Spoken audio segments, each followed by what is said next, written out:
আলহামদুলিল্লাহ মুহতারাম হাজিরিন, রব্বে কারিমের দরবারে সহস্র কোটি শুকর ও সুজুদ যে আল্লাহ সুবহানাহু ওয়া তাআলা আপনাকে আমাকে সুস্থ রেখে তার হুকুম পালন করার লক্ষ্যে জুমার দিনে তার ঘরে আগেভাগে এসে বসার তৌফিক দান করলেন। দিল খুলে শুকরিয়া জানাই, সকলে পড়ি আলহামদুলিল্লাহ। আল্লাহ রাব্বুল আলামিন কিছুদিন এই দুনিয়ায় ঘুরে ফিরে আবার আপন ঠিকানা, মূল ঠিকানা পরকাল আখিরাত, আমাদের প্রত্যেককেই সেখানে যাইতে হবে। পৃথিবীর এমন কোনো মাখলুক, এমন কোনো প্রাণী নাই যিনি মৃত্যুর স্বাদ গ্রহণ করবে না। দুনিয়ার নাস্তিক বেঈমানরা অনেক কিছু অস্বীকার করলেও মৃত্যুকে অস্বীকার করার মতো কোনো শক্তি, সাহস, বাস্তবতা তাদের কাছে নাই। তো যুগে যুগে উলামায়ে কেরাম, আম্বিয়া আলাইহিসসালাতু ওয়াসসালাম, তারা মানুষকে আখিরাত ভিত্তিক জীবন যাপন শিখিয়েছেন। মানুষ দুনিয়াতে এসে যুগে যুগে বিভিন্নভাবে মূর্তি পূজা, দেব দেবী, লাত, উজ্জা, সানাম, ভগবান ভগবতী, ঈশ্বর ঈশ্বরী, এই সকল পূজার থেকে এক আল্লাহর প্রতি মানুষকে দাওয়াত দিছে। ওই নবীদের প্রধান বাক্যই ছিল যে সকল খোদা বাদ দিয়ে ওই যেই আল্লাহ তোমাকে আর আমাকে সৃষ্টি করছেন ওই আল্লাহর ইবাদত করো, এবং সমকালীন যে পয়গম্বর দুনিয়াতে ছিলেন সে পয়গম্বর বলছেন এক আল্লাহকে বিশ্বাস করো এবং আমি আল্লাহর পক্ষ থেকে প্রেরিত রসুল, তোমরা এটা মানো। এমন কোনো নবীরা ছিলেন না যাদের বিরোধিতা ওই জমানায় কোনো মানুষ করে নাই, তাদের কথা অমান্য করে নাই। এমন কোনো জাতি কখনোই ছিল না। একটা জাতি সবসময় ছিল। তবে কোরআনে কারিমের মধ্যে সবচাইতে বেশি অবদ্ধতার যে ইতিহাস পাওয়া যায়, বিশেষ করে সূরা বাকারার দিকে, বনি ইসরাইল, ইহুদি জাতি, বর্তমানের ইসরায়েল, এদের আবদ্ধতা, এদের হটকারিতা, এদের বেয়াদবি কোরআনে কারিমের মধ্যে সবচেয়ে বেশি পাওয়া যায়। আর বর্তমান দুনিয়ারও সবচেয়ে বড় বেয়াদব, বড় জালেম, বড় মানবতা বিরোধী, সেটাও দেখা যায় একমাত্র ইসরায়েলকে। হজ করেন ঠিক কিনা? কাজী কোরআনে কারিমের মধ্যেও আল্লাহ সুবহানাহু ওয়া তাআলা তাদেরকে লক্ষ্য করে বারবার বলছেন, বিভিন্ন ইতিহাস, বিভিন্ন নিয়ামত স্মরণ করাই দিয়েছেন। আমরা বিগত জুমাগুলিতে সূরা বাকারার ধারাবাহিক আলোচনা শুনে আসতেছিলাম। তার মধ্যে বিগত 2 জুমা, যেহেতু রবিউল আউয়াল মাস, শুধুমাত্র রবিউল আউয়াল মাস উপলক্ষে আলোচনা ছিল। আসলে রসুলের এবং ইসলামী শরীয়তের যে কোনো কথাই রসুলের জীবনীর বাইরে নয়, রসুলের সিরতের বাইরে নয়। তো সেই সূরা ধারাবাহিকতার আলোচনায় সূরা বাকারার 85 নম্বর আয়াত আল্লাহ তাআলা বলেন, সকলে পড়েন, আউযু বিল্লাহি মিনাশ শাইতানির রাজীম, বিসমিল্লাহির রাহমানির রাহিম, উলাইকাল্লাযীনা ইশতারাউ আদ-দালালাতা বিল হুদা। উলাইকাল্লাযীনা, এক শ্রেণীর লোক যারা আখিরাতের সামনে দুনিয়াকে বিসরণ দিছে। উলাইকাল্লাযীনা ইশতারাউল হায়াতাদ দুনিয়া বিল আখিরা ফালা ইউখাফফাফু আনহুল আযাবু ওয়া লা হুম ইউনযারুন। ওই সমস্ত লোক যাহারা উলাইকাল্লাযীনা ইশতারাউল হায়াতাদ দুনিয়া, দুনিয়ার হায়াতকে ক্রয় করছে, বিল আখিরা, আখিরাতের সামনে, অর্থাৎ দুনিয়াকে প্রাধান্য দিয়েছে আখিরাতের সামনে। ফালা ইউখাফফাফু আনহুল আযাব, আখিরাতে তাদের উপরে আযাবকে কোনো উপর হালকা করা হবে না এবং তারা কোনো সাহায্য পাবে না। আসুন এই আয়াতে আল্লাহ কি বলছেন, যারা পরকালকে বাদ দিয়ে দুনিয়াকে ধরছে, পরকালকে উপেক্ষা করে দুনিয়াকে প্রাধান্য দিছে, তাদের ব্যাপারে আল্লাহ কি বলছেন? ফালা ইউখাফফাফু আনহুমুল আযাবু ওয়ালা হুম ইউনযুরুন, যে তাদের উপরে আযাবকে হালকা করা হবে না আর তারা কোনো সাহায্য পাবে না। যদিও আয়াতের উদ্দেশ্য ছিল ইহুদিরা। কারা ছিল বলেন? ইহুদিরা। কিন্তু আমাদেরও বহু ক্ষেত্রে এমন হয় যে আখিরাতের সামনে দুনিয়া কি প্রাধান্য দেই। আসলে আমাদের তো ঈমান আছে, মুসলমান, কিন্তু কাজে কর্মে অনেক ক্ষেত্রেই আখিরাতকে বাদ দিয়ে দুনিয়া কি প্রাধান্য দেই। সুতরাং আমরা মুসলমান, আয়াতের মারজা, আয়াত যাদের উদ্দেশ্যে নাযিল করা হয়েছে, যদিও তারা ছিল অমুসলিম, আমরা মুসলমান, আমাদের ঈমান আছে, কিন্তু আমাদেরও আয়াত অনুযায়ী দুনিয়া তো বাদ দিয়ে চলা যাবে না। যাবে বলেন? কারণ আদ-দুনিয়া বিল ওয়াসাইল না বিল ফাযাইল। দুনিয়া একটা মাধ্যমগত একটা বিষয়।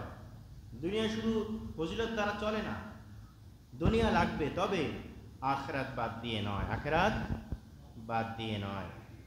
নৌকা পানি ছাড়া চলে না, নৌকা চলে সম্ভব, পানি দিয়ে চলবে নৌকা, কিন্তু তার মানে নৌকা যদি মনে করে আমি আমার পানি কত আপন, তার উপরে বেশি বেশি কত দূরে যাচ্ছি, কত দামি দামি বস্তু নিয়ে যাচ্ছি, আমার কত লাভ হবে, পানি আমার অনেক আপন, তো কি করলো?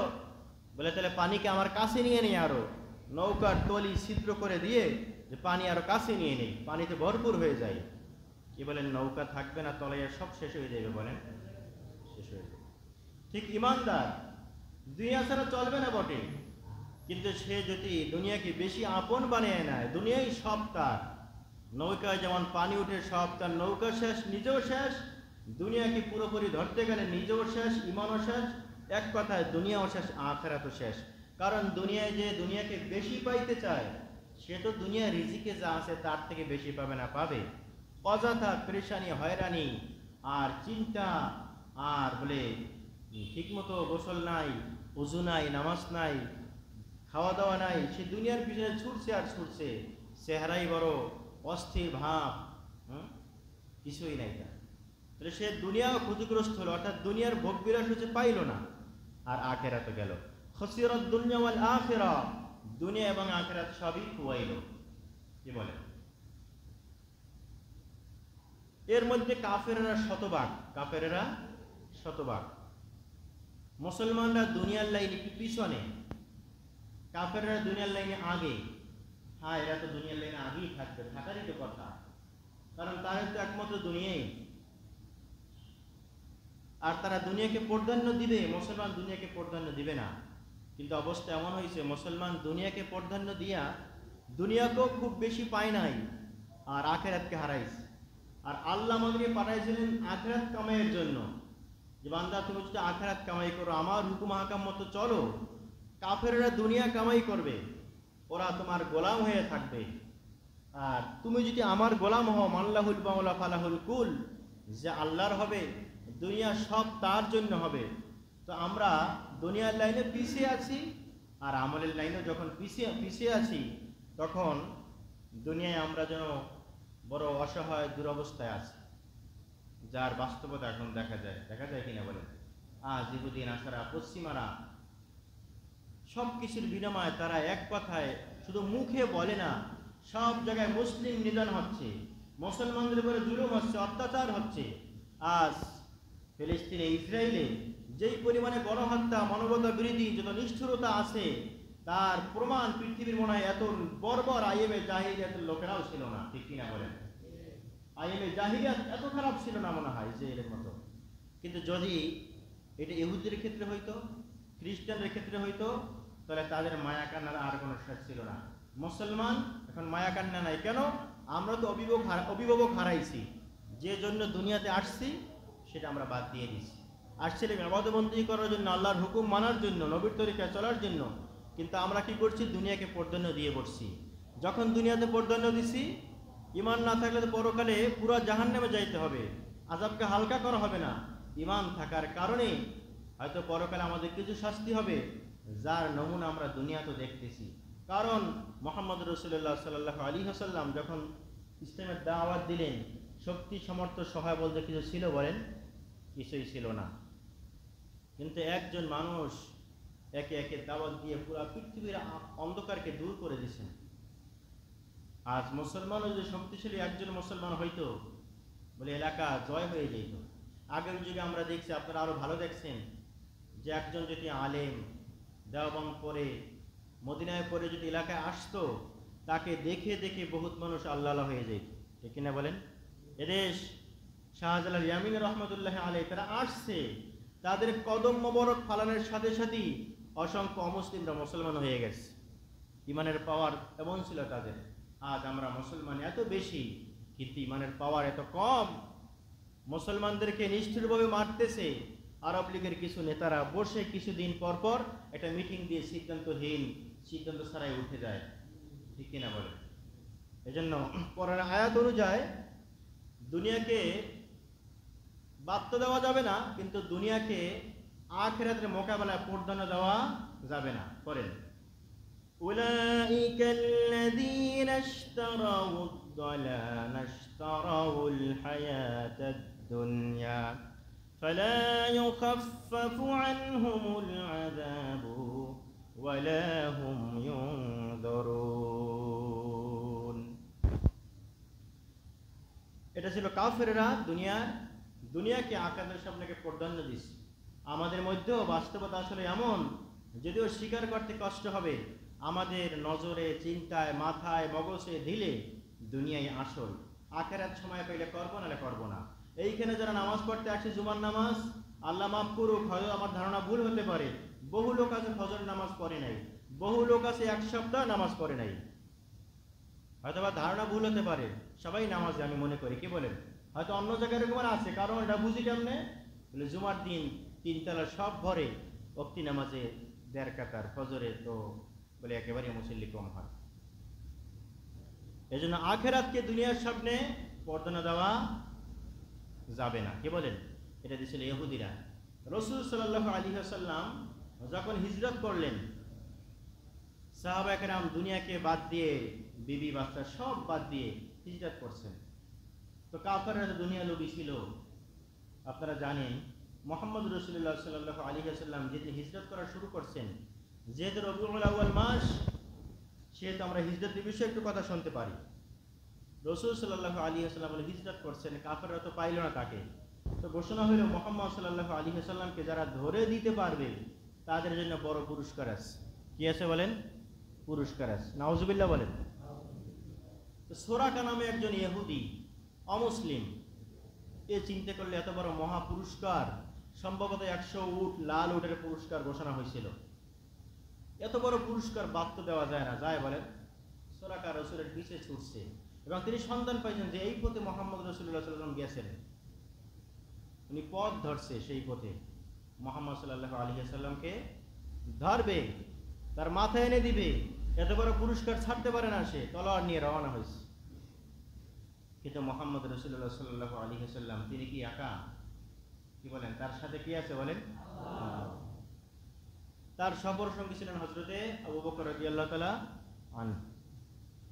রাসূল সাল্লাল্লাহু আলাইহি ওয়াসাল্লাম যখন দেখলো কাফেররা অত্যাচার আর জুলুমের কোনো সীমাই বাকি রাখে নাই, রাসূল সাল্লাল্লাহু আলাইহি ওয়াসাল্লাম নবুয়তের ৫ম বছরে চিন্তা করলেন যে এই জনপদ আর মনে হয় কখনো ইসলামের জন্য আর ভালো নিরাপদ কোনো স্থান হবে না।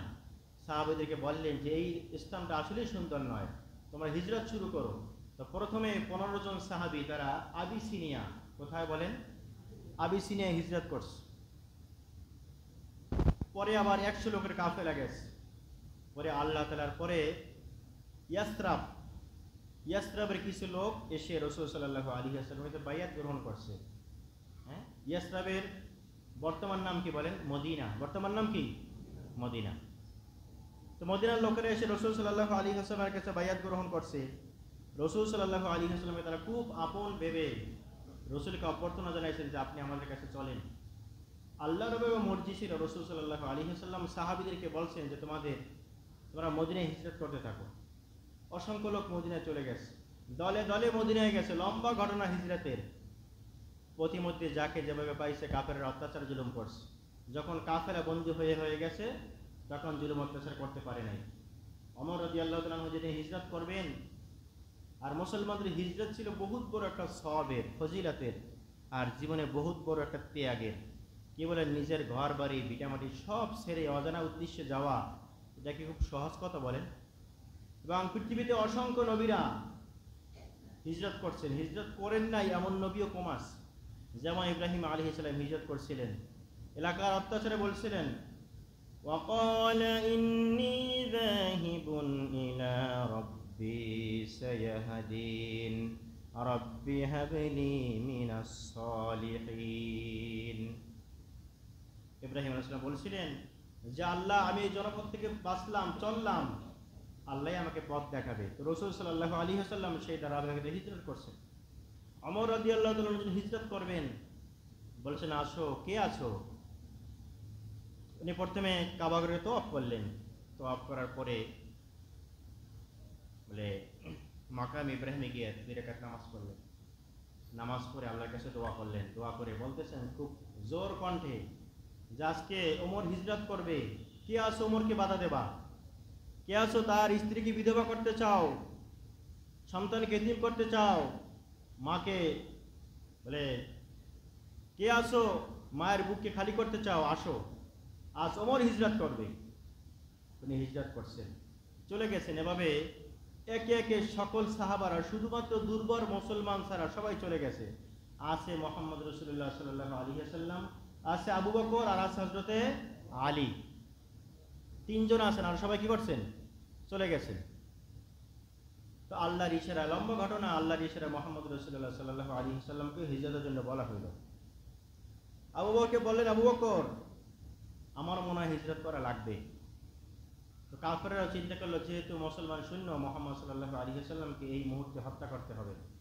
আপনারা গত জমা বলছিলাম, হত্যা করার প্ল্যানের সকলেই বাড়ির চতুর্দিকে মানব প্রাচীর তৈরি করে দাঁড়াই আছে। আল্লাহ তাআলা নবীকে বলেন আপনি যান, তার মধ্যে দিয়ে আল্লাহ তাআলা নিয়ে নিলেন। সুবহানাল্লাহ বলবেন না? কি বলেন? মানব প্রাচীর হাতে হাত রেখে সবাই যে দেখমু কোথা দিয়ে যায়, তো আল্লাহ তাআলা এর মধ্যে দিয়ে বের করে নিছেন কে বলেন? আল্লাহ। রাখে আল্লাহ, মারে। যখন আবু বকরকে বলছিলেন যে হিজরত করা লাগতে পারে, তখন তিনি একটা উটকে তার 4 মাস আগ থেকেই ভালো করে খাওয়া দিয়ে রেডি রাখছেন, সফর সঙ্গী রেডি রাখছেন, সফরের সামানা রেডি রাখছেন।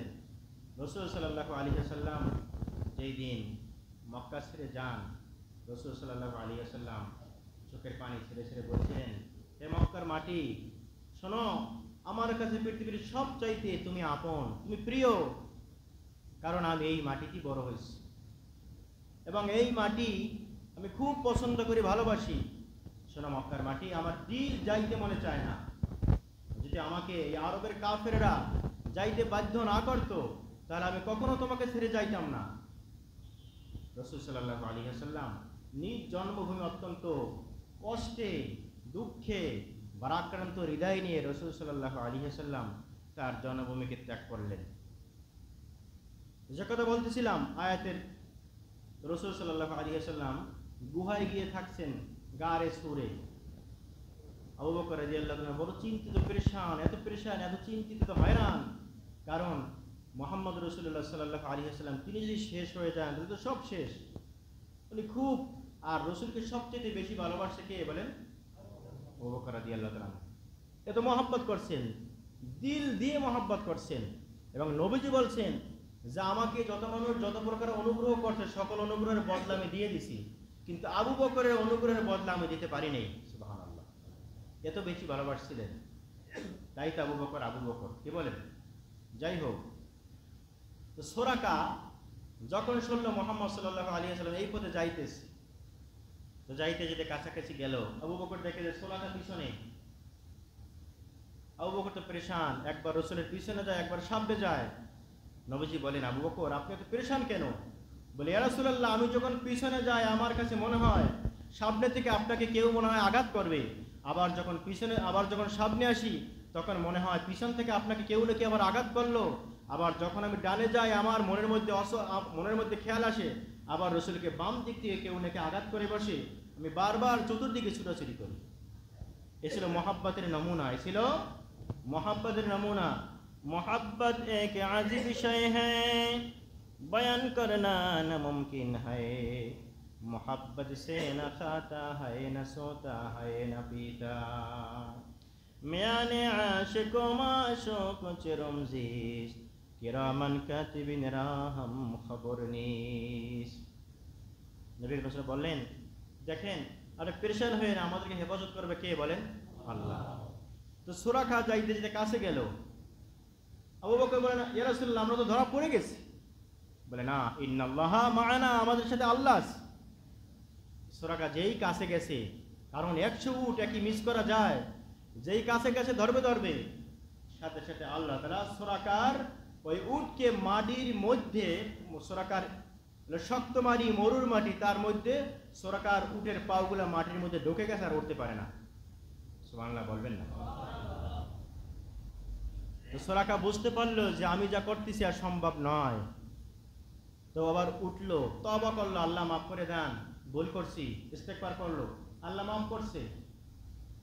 তো চিন্তা করে, হারে আমার 100 উট যাইবে, এটা সম্ভব, এটা মানা যায় না, আবার চেষ্টা করে দেখি। আবার চেষ্টা করে দেখছে, যে কি যাওয়ার পরে, কাছাকাছি যাওয়ার পরে আগের চাইতে অবস্থা আরো কঠিন। কি বলেন?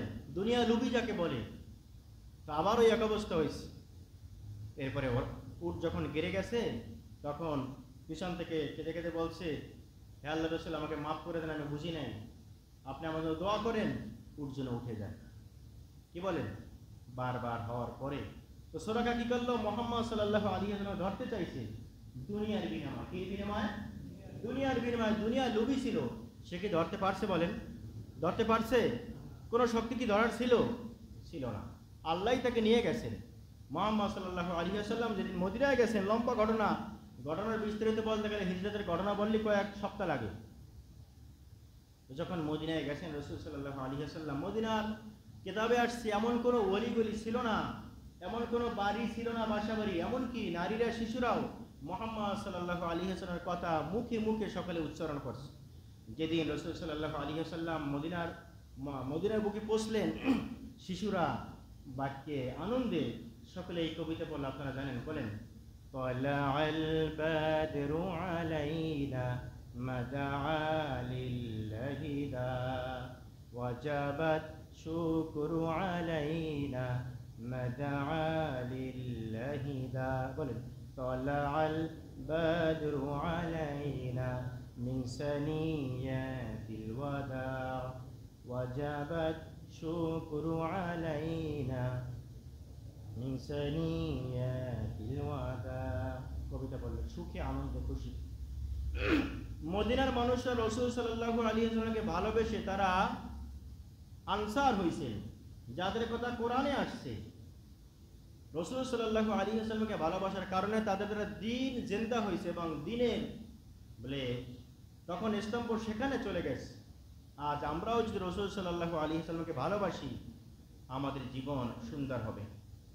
আজ সেই মদিনার মানুষের কথা কোরআনে কারিমের মধ্যে আসছে। আবু বকরকে ভালোবাসছেন রাসূল সাল্লাল্লাহু আলাইহি ওয়াসাল্লাম, আবু বকর রাসূলকে ভালোবাসছেন। আবু বকর রাদিয়াল্লাহু তাআলা আনহু, তার কথা কোরআনে আসছে। কি বলেন? আবু বকর রাদিয়াল্লাহু তাআলা আনহু যখন এই কথা শুনলেন যে তার কথা আল্লাহ বলছেন, আবু বকর জিজ্ঞেস করেন, ইয়া রাসূলুল্লাহ আমার কথা কি সত্যি আল্লাহ তাআলা বলছেন? বলে, হ্যাঁ আপনার কথা আল্লাহ বলছেন। বলে, আমার জীবনে আর কিছু চাই না, আমি আর কিছু চাই না, আমার কথা আল্লাহ বলছেন। আল্লাহ তাআলা আবু বকরের কথা কোরআনে বলছেন। তো যাই হোক, আবু বকর রাদিয়াল্লাহু তাআলা আনহু ধন্য হয়েছেন রাসূলকে ভালোবেসে। মদিনার মানুষ ধন্য হয়েছে কাকে ভালোবাসে বলেন? রাসূলকে ভালোবেসে। আমাদের জীবনে আমরাও যে রাসূলকে ভালোবাসি, আমরা ধন্য হব। আমরা কি হব? ধন্য হবে। এবং রাসূল বলছেন যে হাদিস আমি খুতবার মধ্যে পড়ছি, কোনো মানুষ পরিপূর্ণ মুমিন হতে পারবে না রাসূলের মহব্বত পৃথিবীর সবচাইতে বেশি না হলে। আমরা এটা বুকে হাত দিয়ে কি বলতে পারি পৃথিবীর সবচেয়ে রাসূলকে বেশি ভালোবাসি? মুখে না, অন্তরে কি বলতে পারি কথা? অন্তরে কি সেই ভরসা আছে যে সব কিছুর চাইতে রাসূলকে বেশি ভালোবাসি? ভরসা নাই। হয়তো মুখে বলতে পারবো, যে স্লোগান তুলি, কারে ভালোবাসি সবচেয়ে পৃথিবীর আল্লাহর পরে, আমরা বলবো সবাই রাসূলকে, কিন্তু কাজে কর্মে বাস্তবতায় দিলে আসলে নাই সে কথা। আসুন আমরা রাসূলের আদর্শ, রাসূলের রেখে যাওয়া দিন দিল থেকে ভালোবাসি, রাসূলের সুন্নতকে মহব্বত করি। আমরা রাসূলকে ভালোবাসি, তার প্রমাণই হবে রাসূলের সুন্নতকে মহব্বত করা। রবিউল আউয়াল মাসে, এবং এই আয়াতের দ্বারা আমরা বুঝে নেব এবং এই হিজরতের ঘটনার দ্বারা যে দুনিয়াকে কখনো প্রাধান্য দেওয়া যায় না, বা আখিরাতের সামনে। আমি আগেও চিন্তা করবো আখিরাত, প্রত্যেকে আমরা চিন্তা করবো আখিরাত ভিত্তিক জীবনযাপন করা, কারণ আখিরাত কামাইয়ের জন্য দুনিয়াতে আসছে। দুনিয়া বড়ই ক্ষণস্থায়ী, আখিরাত চিরস্থায়ী, যার শুরু আছে আর শেষ নাই। সুতরাং আবাদুল আবাদ, চিরন্তন সে মহা জিন্দিগি, সে কারণ সেটা কামাই করার জন্য দুনিয়াতে আসছি, ওই কথা মাথায় রেখে দুনিয়ার জিন্দিগিতে সুন্দর আমল করতে হবে। তৈরি আছে সবাই ইনশাআল্লাহ? আল্লাহ তাআলা আমাদেরকে বোঝার আমল করার তৌফিক দান করেন।